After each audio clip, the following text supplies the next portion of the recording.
Greetings to one and all. I welcome you all to this fourth episode of Speak My Life. My dear viewers, today we have another beautiful priest with us.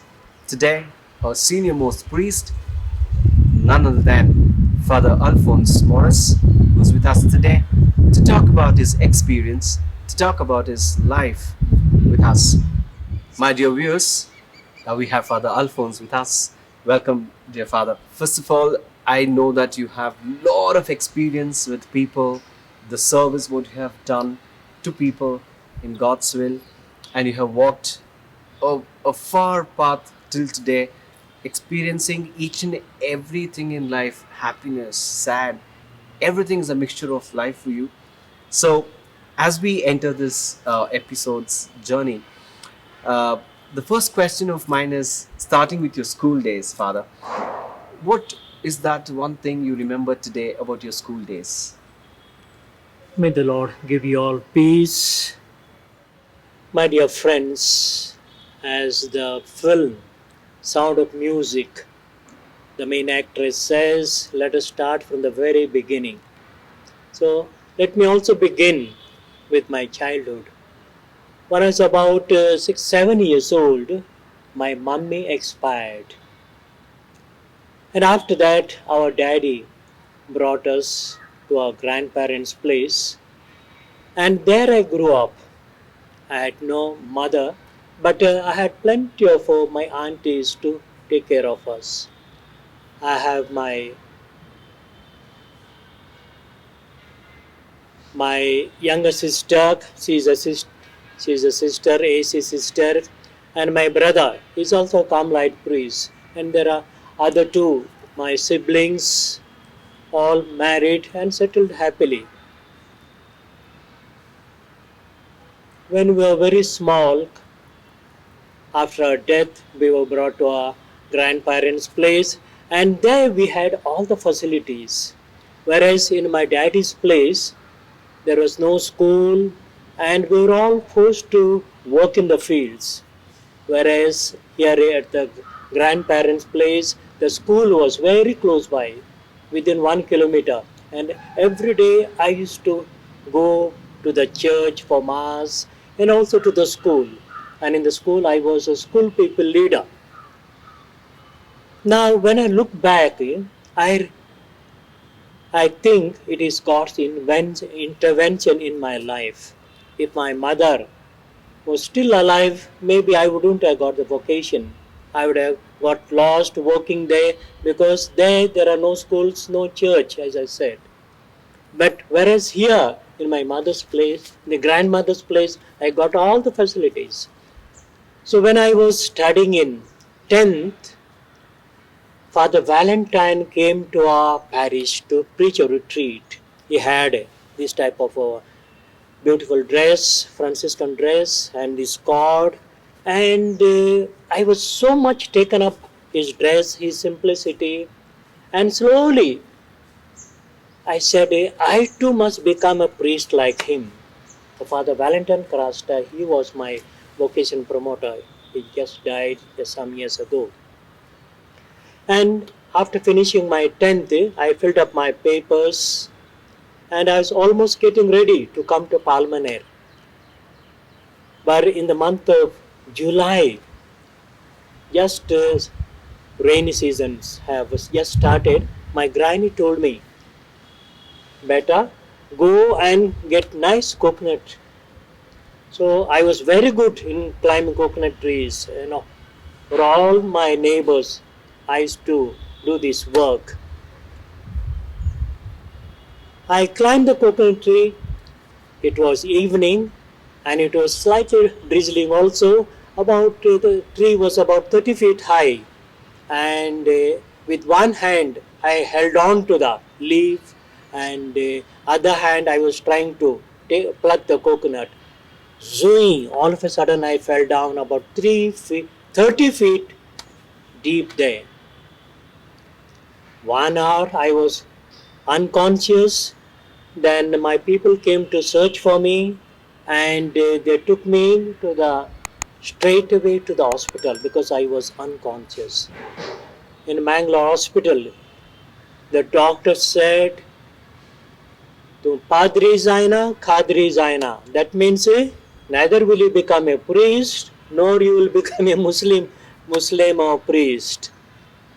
And I was brought back after about 15 days. Then it was too late to go to Palmaner, and I was admitted for PUC, and all my studies on I did on the way, studying poems by heart, stories by heart, questions answers by heart, and I used to walk for about 8 to 10 to school and back again 4 to 6, and every day I did my this one studies on the way, so to say. That's why I have a great love for the poor people. And after finishing my studies, once again I wrote to Father Valentine, and he said, "No, no, no, you have a vocation, you come." So we once again he filled up all the papers and so on, and he booked my ticket. That time, Mangalore to Bangalore, it was just 10 rupees. Even that much to pay, we were so very poor in a sense. One auntie gave me 8 annas, one auntie gave me 1 rupee. So all that I collected, but this ticket and son Father Valentine brought. Then I came to Palmane, and they the completely life was of a different type altogether. I saw the brothers they from Tamil Nadu, then Andhra Pradesh, from Bombay, and from various states. First, I thought only in Mangalore there are Christian people, and all other areas there's non-Christians, and only Christian people know only Konkani. And whereas when I came to Palmana, it was another complete new type of world altogether. And slowly I began my work there, and I was put as an office in charge by Father Christopher, my rector there. And he told me to arrange his table and so on, and I had to send all his papers to Bangalore. He was the editor of Exchange. And one day I sent all these carbon copies because he had told me send the better print. I sent all those papers there, and when he came to Bangalore, he realized all the carbon copies have come. He came back and he shouted at me, "Why did you send these papers? You should have taken it's a good copy." He said, "Father, you told me to send these are better copies," and they were looking better, because in my life I had never seen a typewriter, neither a cycle and so on. Those years, the life was really tough. But slowly so on. Actually, on that same day, I wanted to leave because he shouted at me. Then I picked up the courage. Then slowly I finished my education in Palmane, then novitiate. Then I came to Bangalore, and from Bangalore, from the first year itself, I was very fond of visiting people. Thank you, Father, for sharing your childhood days with us. And the next question of mine is, once you passed your 10th standard, I'm sure, like, you went to your seminary, you had a lot of challenges to face. You find new people around, and now you leave your family, and you have joined the new people there. What was that challenge you faced those times when you started your novitiate time and when you joined the seminary? What was those challenges you faced? In Palmane, living with different type of people, it was a really challenge, because we are used to village setup and our friends in the villages. Whereas here, when I came to Palmane, there were people from different states of India. There were Malayalis were there were Tamilians were there were Kannadigas were there, people from the Bombay. And first of all, switch over to English. It was really quite tough. Then gradually interacting with the various types of brothers, it was really a challenge. Few months It was quite difficult, but gradually we picked up, and the life went on beautifully. And especially for us, and brothers like us, we are coming from the village level, and all others were from English medium. Their English was really good, whereas we were just picking up. So I was told to repeat one more year. That was the first really setback I got, but I picked up courage afterwards, because sometimes God gives us extra chance to really come up in life. Then in the novitiate, the life was still better, because we were had lot of time to pray, to reflect, to renew our life, and fathers there were really encouraging us, inspiring us to, and giving us plenty of stories from the life of Saint Francis of Assisi, and helping us to pray, and how to appreciate the Mass, how to understand Mass, how to really reflect our own life. Lord, what do you want me to do? St. Francis Assisi's daily question. And I kept on asking every day, Lord, what do you want me to do? And with brothers, we had prayers together, we had meals together, we had games together. It was all really us gradually getting into a different way of life together, and I started enjoying it. Thank you. Father, my next question is, why did you decide to join OFM? In fact, I wanted to join the Mangalore diocese itself, but to our parish, Father Valentine came to preach a retreat, and I was so much taken up. His dress, his way of speaking about Francis, and a lot of stories in the life of St. Francis. I was enamored. I was really taken up by his way of life. So I went with my request to my parish priest, and he shouted at me. He said, "You have such a big Mangalore diocese here, and Goa also close by. Why do you want to go so far to Andhra Pradesh?" No, I will not give the letter. And he did not give the papers at all. The birth certificate, another a character certificate, he didn't want to give. Then Father Valentine himself, he told me, "Don't worry about certificate." He brought me straight away to Parliament. Afterwards, he wrote to him to send those papers by post.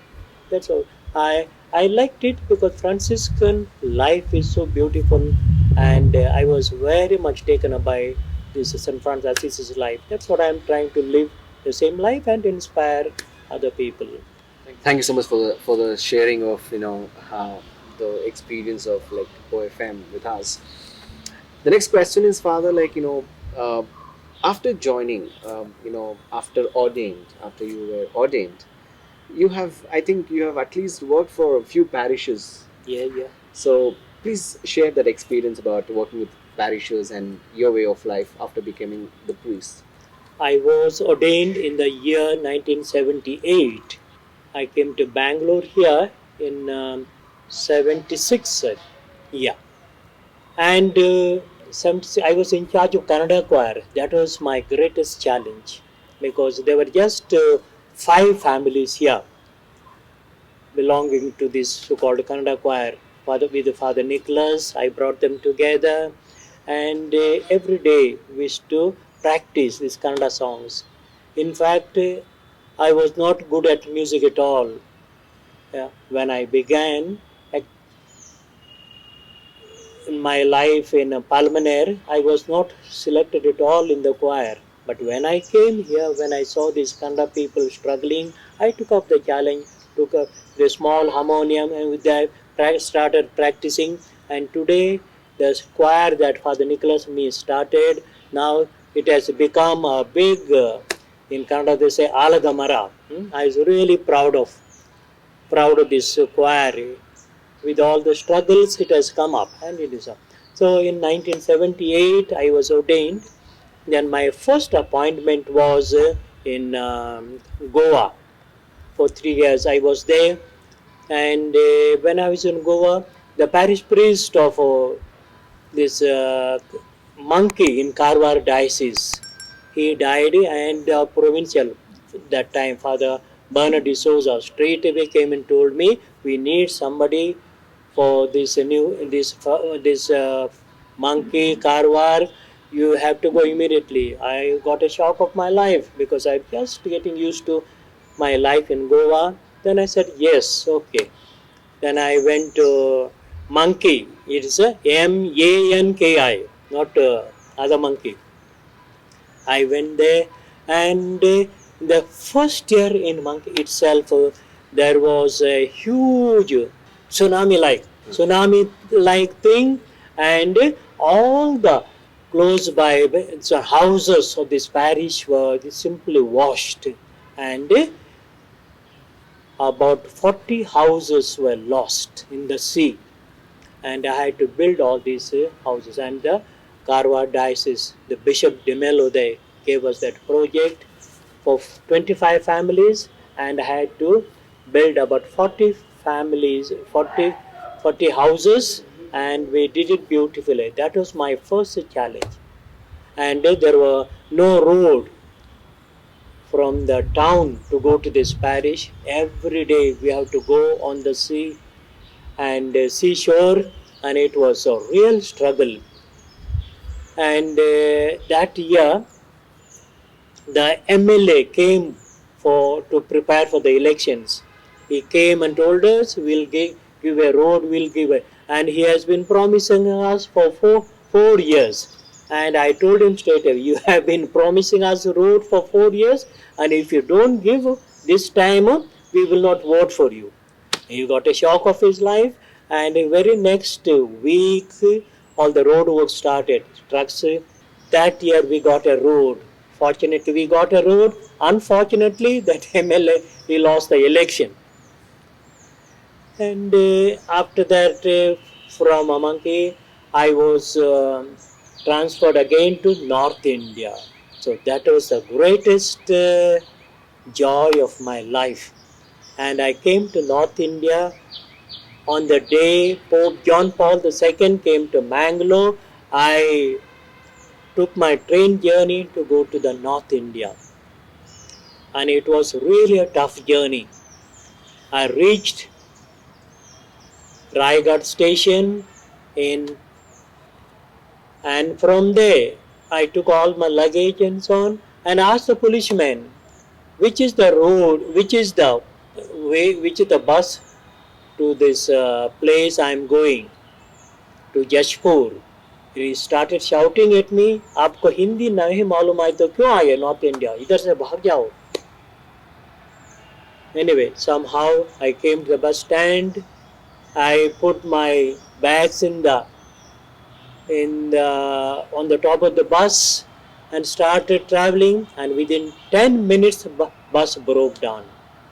And driver and conductor, they took their seats and simply slept outside till the mechanic came. We were waiting. After 2 hours, mechanic came, started repairing the bus. The wheels were sitting properly. Then afterwards, bus started again. After about 1 hour, once again the bus broke down. Same story, and it was night. I once again took all the luggage, came back to Raigad station, and from there to the church. It was close by there, and the very next day, Father, he dropped me in a good bus, and I came to Basen, my new parish there. When I came there, it was Ash Wednesday, and with my bags and baggages, I walked to the church there, and Ash Wednesday, I joined the Mass, and immediately, very next day onwards, I started learning Hindi with the children. And you may not imagine, on Easter Sunday, I preached my first Hindi sermon. My main joy was every day I would meet the children, help in the school there, teach them catechism, and I learned Hindi joyfully. And from there, I was from Basen, I came to Nanasera in Jharkhand, there I was told to begin a new parish, and there the cardinal Teresford Topo, he gave me the list of 10 parishes where we can open a new parish. And there was one parish in Nanasera. It was a last day, and nobody wanted to go there because there were big fights there, and there was the whole atmosphere was restless there. And finally, I said, "This is the place we Franciscans should be working." We accepted that place, and slowly began with people around there, visiting the houses every day. Every day, I would take up one village, go to the villages there, and say mass for them, and visit their houses, and teach catechism, singing for them, and in the evening, whatever offering they brought to the church. I had lacked nothing. In fact, they had given us one old chapel there. It had no doors and no windows, nothing. And I used to sleep in that little room people had built. I rested there. And one day, one neighboring priest came to our parish there, and we was talking there gloriously in the evening. And my cook was preparing food there. She prepared well and kept on the table, and she went. And after finishing little chat outside, I came with the priest there to have a supper. To our shock, we realized the food was eaten up. I had two little dogs there, Raju and Rani. They ate up the food, and all the vessels were down there. And the priest realized. Then immediately I went to some neighboring houses there close by, borrowed some food, and gave that. Both of us had the food. And that priest in the morning, that was on Sunday morning, he preached about how this priest lives here without any no doors and windows, no food and so on, but he's very happy. So that's the life that I continue. Every day I go to the villages, meet them, and they will give the little offerings, and with that I manage my life every day. Thank you, Father, for sharing such an wonderful experience. I know the paths what you took those days maybe would be a very difficult one for you. Yeah. It was not so easy for you to, I could just imagine the pictures like in my mind, the way you traveled and the way the bus broke and you went for the parishes and Father, when you talk about the North India, the culture is different. Like Yeah. what you were here and Yeah. what you're going through. Um, didn't you feel that the challenging stuff, the challenging situations when I went to North India, because the people there around, Yes. the different food culture, Yeah. the different, the environment is different. Yeah. Didn't you feel that one day that this was a pretty challenging one for you? Definitely, it was south and north. It is completely different altogether. Let me come to the food. In coastal area, every day we are used to fish uh, and non-vegetarian food there. Whereas you in the south, when I came the first day itself, it was all dal, and I just couldn't stomach that food at all. And when when I wrote to my home, he said, at least put some fish smell into the inland letter and send me, because I'm missing fish here. So that's the type of. But slowly I got used to it, and more than that, I started liking the life of the people here. I started visiting, and the people may not have anything at home, but whatever they have, they offer it to you. And after finishing a visit, normally what people do is a plate full of rice and maybe one one or two eggs there, Father aapke liye. That means you have come to visit us and we have no time to cook and so on. Take this rice and cook in the church and eat it. So that's the type of generosity people have. People have no roads. People have their houses are very very simple, as you can see in the photos. Yeah, and but they have that generosity. Now, my main interest was all these people's little chapels there. Every village they have a chapel, and it is all built by people themselves. They have mud house chapels. They build up the walls, mud walls. Then afterwards, they with the country made tiles, they roof it. Then they have their Sunday Eucharist there. They have their meetings. They have catechism classes. But these village chapels, what happens is during the rainy season, the village made tiles and so on. They really started breaking, and sometimes monkeys come and jump on that, and the water seeps in, and it's difficult to enter. So my first interest was slowly these people should have decent place of worship to study and have their meetings. So I began with the first chapel that was in Ratu in Jharkhand. Then I began with the people. We had a couple of meetings there.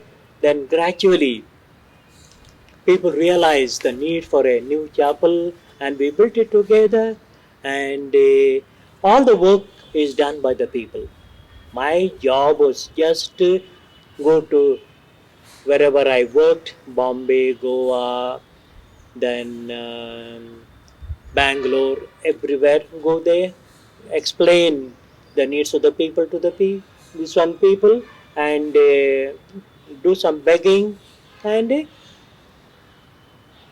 to take that money back and buy all the materials and give to the people. And each chapel came to about 10 lakhs, 12 lakhs. I built about 15 chapels there.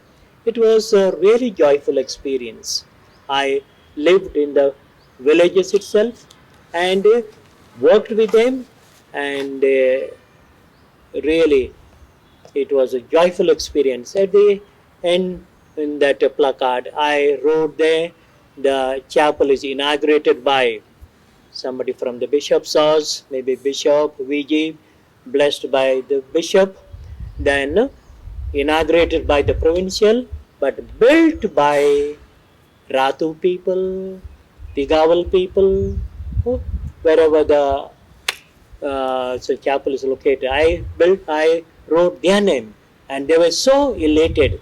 Built by us, it is our chapel, and this is the chapel. We worked for it, and they were so much delighted, and that was my greatest joy, building the chapel together. But more than that, building up the people of God of that each every village. I built about 15 chapels, and my major work was in Mangalore, Puttur. That was another challenge. Provincial gave me about 20 lakhs, and I had to build a church costing about 55 lakhs. 55 lakhs. I had to go to every parish in Mangalore, Goa, here and there, and gather that. But yes, I must say, when I began the chapel, I was 65 kilos. But when I finished the chapel, I came down to 55 kilos. 10 kilos, so to say, that much of energy I gave to the this one Puttur church. So that was my greatest challenge. But imagine that God was really with us. And I remember one day when we were doing the concrete work. It was during July. It was raining in that village about 1 kilometer away. Another 1 kilometer this side, another 2 kilometers. But where we were doing the concrete work, we were safe. It was dry. God was holding holding on umbrella and protecting us. And I believe in that wherever I am, God is really protecting and God is with us. My job is just God is with us. Am I with God? Thank you, Father, for sharing us. I am sure today also people are so joyful praying in this chapel what you have Yes. built. Yes. It's not a matter of one or two chapels. It's a matter of 15 chapels. That's a great job that you have taken up, and this also reminds me how Saint Francis also took his initiative to build the days, and to get the people near God. And my dear viewers, I'm sure that each and everyone who have been hearing the life experience of Father Alphonse, who's with us today, it was pretty challenging for him those days. Walking into the life of people, working for them. I think we should also be, a great example for others, serving others like what Father Alphonse did to the people. Father, my last question for the day. Uh, Today, the youth have been distracted by so many things. Yes. Maybe they are worried about their lives, settling their lives into so many things. And I'm sure that, when you compare your youth life then and now, Yes. so many differences. Yeah. Yeah. So, what is that one thing you wanted to give a hint or a tip to our youth fellows who are watching this? The youth should realize that our life is a challenge. Our life is God's gift, and what we make of our life is our gift to God and humanity. We may not experience the hardships of those years. In fact, all my study I did on the way. As I said in the beginning, 2 hours to the school and 2 hours come back. Yeah, 4 hours walking every day, and all my studies I did on the way. That's why I have a great love for the poor people. And the youth these days may not know all the difficult days that we have gone through. Their parents, their grandparents, they have gone through. But youths have different type of challenges, different type of ambitions, and what is needed is adjusting to the present situation. And these years, since now 3 years, the corona uh, has destroyed the family life, the village life, life in the cities in a very special way. And people are really uh, being inside, especially the school children, the little ones. They haven't, many of them, for these 3 years, they haven't seen the school. They don't know what is school. In fact, of late, I watched a TV, uh, this video show. The teachers are telling about what is school, because the children do not know what is school. So that type of situations, the complete new type of situation altogether. So how do you adjust to that? So I would say simply put yourself in the hand of God. Lord, what do you want me to do? St. Francis of Assisi's daily question. Lord, what do you want me to do? And listen, God will inspire us to live in the way that He wants of us. And life is a challenge, as a great poet said.